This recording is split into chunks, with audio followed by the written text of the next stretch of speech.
మీ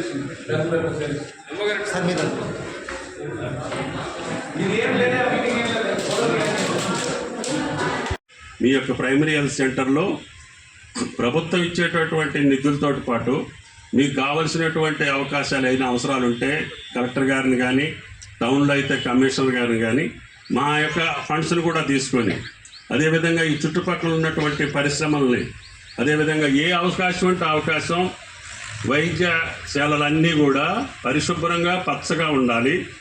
దానివల్ల ఈ మీ దగ్గరకు వచ్చేటటువంటి రోగులకి కొంత సంతృప్తి ఉంటుంది. కాబట్టి దయచేసి ఈ 4వ డివిజన్లో ఈనాడు చేసే ఈ హాస్పిటల్లో రోగులకి అందుబాటులో ఉండటమే కాకుండా మీ సిబ్బందిని వీలైన కాడికి కలెక్టర్ గారితో సంప్రదించి మీకున్న కాడికి మీరు అడ్జస్ట్ చేసుకోండి. ప్రభుత్వం నుంచి ఏదైతే రావాల్సిన పోస్టులు ఉంటే వెంటనే పంపించండి. మంత్రి గారితో మాట్లాడి వాటిని కూడా మనం చేసుకునే అవకాశం ఉంటుంది.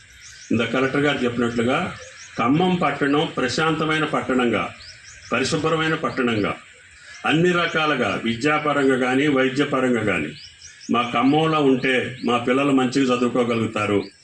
మాకేదైనా అవసాన దశలో జబ్బు చేస్తే మాకు మంచి హాస్పిటల్స్ ఉన్నాయి, ప్రభుత్వ హాస్పిటల్స్లో కూడా మాకు మంచి వైద్యం అందుతుంది అనే భావన మనకు రావాలి. ఆ రకంగా ఇప్పటికే ఖమ్మం పట్టణం విద్యలో కానీ వైద్యంలో కానీ అగ్రభాగాన నిలిచింది. వాటిని మనం పరిశుభ్రంగా మెయింటైన్ చేసుకొని మంచి సేవలు అందిస్తే ఖమ్మం పట్టణానికి, ఖమ్మం పట్టణంలో నివసించే ప్రజలకే కాకుండా ఈ జిల్లాలో పక్క జిల్లాల్లో ఉన్నవాళ్ళు కూడా మన జిల్లాకు వచ్చి వైద్యం చేయించుకునే పరిస్థితి ఉంది.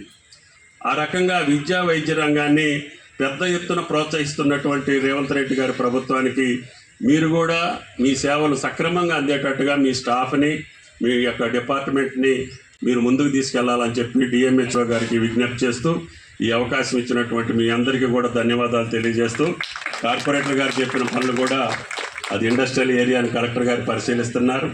అదేవిధంగా పేదలకు ఏదైనా ఇళ్ళు కావాలంటే కలెక్టర్ గారి దగ్గరికి వెళ్ళండి. ఇప్పటికే మొన్న వచ్చిన సంవత్సరంలో 2200 మందికి ఇచ్చాం. మళ్ళీ కూడా ఇంకో 2500 మందికి ఈ పండగ వెళ్ళగానే పేదలకు ఇస్తాం. కానీ ఆ బ్రిడ్జిది ఒకటి అది ఎన్ఎస్పి మీదగా అది అడుగుతున్నారు చాలా రోజులు బట్టి. దానికి ఒక నామ్స్ ఉంటాయి, 2 కిలోమీటర్లకు ఒక బ్రిడ్జే ఉంటుంది. కాకపోతే ఇప్పుడు కాలువ అవతల కూడా పట్టణం అభివృద్ధి జరిగింది కాబట్టి రాకపోకలకి కావాలని అడుగుతున్నారు. అది కూడా పరిశీలించి తప్పకుండా చేపిస్తానని చెప్పి మీకు విజ్ఞప్తి చేస్తూ ఈ అవకాశం ఇచ్చినటువంటి డివిజన్ ప్రజలకు ధన్యవాదాలు తెలియజేస్తూ, మంచి కలెక్టర్ గారు, మనసు పెట్టి పనిచేసే కలెక్టర్ గారు వచ్చారు. ఆయన గారు అన్ని డిపార్ట్మెంట్లను కూడా ప్రక్షాళన చేసి అందరినీ ప్రజలకు అందుబాటులో ఉండేటట్టుగా మంచి సేవలు అందించేటట్టుగా జిల్లా అడ్మినిస్ట్రేషన్ తీర్చిదిద్దుతున్నారు. కాబట్టి అన్ని రాజకీయ పక్షాలు కూడా ఆయనకి సహకరించాలి. ఏ అవసరం ఉన్నా కూడా కలెక్టర్ గారిని సంప్రదించండి.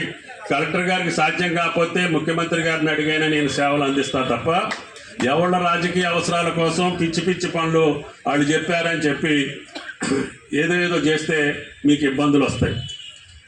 పేదలకు ఏం చేయాలో పేదలకు చేసుకుంటూనే, మధ్యతరగతి ప్రజలకు ఏం చేయాలో మధ్యతరగతి ప్రజలకు చేసుకుంటూనే ఓవరాల్గా ఖమ్మం నగరం అందంగా ఉండేటట్టుగా, ఆరోగ్యంగా ఉండేటట్టుగా, విద్యా నిలయంగా ఉండేటట్టుగా తీర్చిదిద్దటమే ప్రభుత్వ బాధ్యత. కాబట్టి మౌలిక వసతులతో పాటు ఈ యొక్క ప్రజాసేవలు కూడా సక్రమంగా చేసేటట్టుగా కలెక్టర్ గారు చేసేటటువంటి ప్రతి పనికి అన్ని రాజకీయ పక్షాలు సహకరించాలి.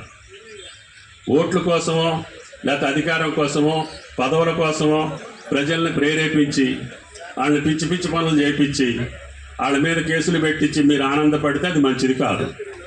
అన్ని రాజకీయ పక్షాలకు చెప్తున్నా, మీ ప్రాంతంలో ఉన్న ప్రజలకు ఏది అవసరమో ఇప్పుడు కార్పొరేటర్ గారు అంటే చెబితే ప్రభుత్వం వీలైన కాడికి పేద ప్రజలకు చేయటానికే ఉన్నాం.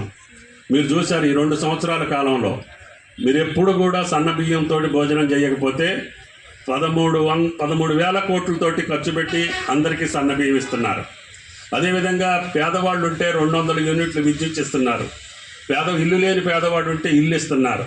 కలెక్టర్ గారు మధ్యలో ఆగిపోయిన ఇళ్ళన్నీ కూడా నేను ఆ రోజున 6,000 శాంక్షన్ చేశాను. కొన్ని కట్టారు, కొన్ని మధ్యలో ఉన్నాయి, కొన్ని తయారవుతున్నాయి. వాటిని కూడా పూర్తి చేసి ఎక్కడైనా రోడ్డు వైడనింగ్లో కానీ లేదు ఏదన్నా మంచి కార్యక్రమం చేయడానికి పేదలను ఏదన్నా ఇది ఉంటే ఇబ్బంది ఉంటే తీసుకెళ్ళి డబుల్ బెడ్రూమ్ ఇవ్వమని చెప్పాను. నిన్న మార్కెట్ దగ్గర సుమారు ఎంతమంది ఉన్నారు అడ్డో గారు? అక్కడ 28 మంది రోడ్డు మీద వేసుకొని బతుకుతున్నారు. వాళ్ళకి బాత్రూమ్ లేదు, రోడ్డు మీదనే బతుకుతుంటే వాళ్ళకి డబుల్ బెడ్రూమ్ ఇవ్వమని చెప్పాం. నిన్న తీసుకెళ్ళి వాళ్ళని డబుల్ బెడ్రూమ్లో కూర్చోబెట్టి ఆ రోడ్డును తయారు చేస్తాం. ఆ రకంగా ప్రజలకి, లక్షల మంది ప్రజలకు ఉపయోగపడే పనులు చేసినప్పుడు ఎవరికైనా ఇబ్బంది కలిగితే, ఒకవేళ బిల్డింగ్ పోతే కూడా బిల్డింగ్ కంటే 10 రెట్లు ఇస్తున్నాం. మీ పేదోళ్ళు ఇల్లు పోతే ఇల్లు ఇచ్చి, మీకు ఇల్లు కట్టిన ఇల్లు ఇచ్చి మిమ్మల్ని సుఖంగా ఉండేటట్టుగా ప్రయత్నం చేస్తున్నాం. కాబట్టి ఏ రాజకీయ పార్టీలు కూడా, ఈవెన్ అధికార పార్టీ కూడా ఏదైనా తప్పు చేయమంటే మీరు ఆలోచన చేయండి. దీపక్ గారు కూడా వచ్చి ఇక్కడ గుడిసెలేద్దాం, ఇది ఖాళీగా ఉందని చెప్తే కూడా మీరు వినబోకండి. కాబట్టి దయచేసి మంచి పనులకు ఏదంటే అది చేయించి కలెక్టర్ గారి ఆధ్వర్యంలో ఈ జిల్లాకి ఏది అవసరం ఉంటే, ఆయన కొత్తగూడెం జిల్లాలో కూడా పనిచేసిన అనుభవం ఉంది, మన అవసరాలు కూడా ఆయనకు తెలుసు.